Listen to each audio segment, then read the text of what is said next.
Ano ang arrest proceedings ng ICC? Makinig kayo really, itong international law. Okay, ano? Ito, papabasa ko sa inyo. Article 59, ito ang arrest proceedings ng custodial state. Ito ang batas. In really, itong international law. Makinig katanda. Article 59 ng ICC. Meron pong procedure of arresting an accused. Okay, meron. Batas ito na. Let's work under the condition na nasa jurisdiction tayo ng ICC. Kaya wala tayo sa jurisdiction, edi lalong mas mali yung pagkakaresto nila. So, assuming for the sake of argument na ang Pilipinas ay under sa jurisdiction ng ICC, meron pong arrest proceedings ang ICC. Ano ito? Nandito ito sa Rome Statute and really, magbasa ka! Magbasa kayo, PNP, magbasa kayo! Bong-bong, wag puro singhot. Article 59 ng Rome Statute. Anong sinabi ng Article 59.1, ito ang procedure procedure. A state party which has received a request for provisional arrest or for arrest and surrender shall immediately take steps to arrest the person in question. Ano ibig sabihin yan? Pag naka-receive ka, arrestin mo kagad. Correct. Sabihin natin, correct yung ginawa nila. Inaresto nila, nakatanggap sila ng warrant of arrest, inaresto nila. Pero may next step, mga friends, may next step pag inaresto mo. Ano ang step 2? Step 2.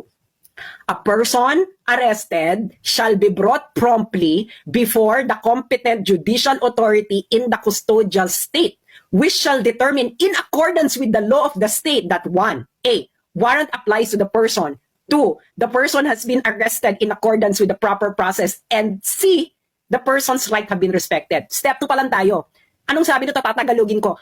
Pag ikaw ay inaresto, anong dapat ang gagawin sa'yo ng arresting officer?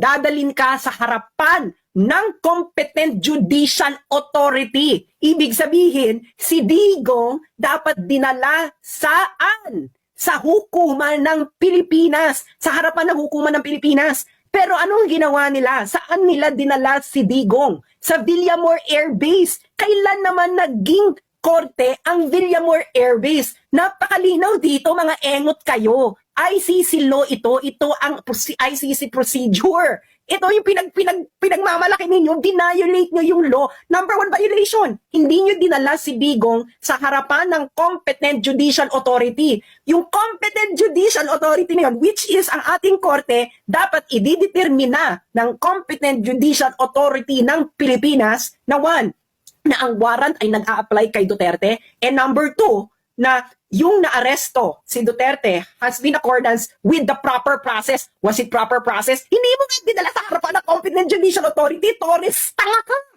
Ikaw ang may kasalanan nito. Ignorance of the law. What?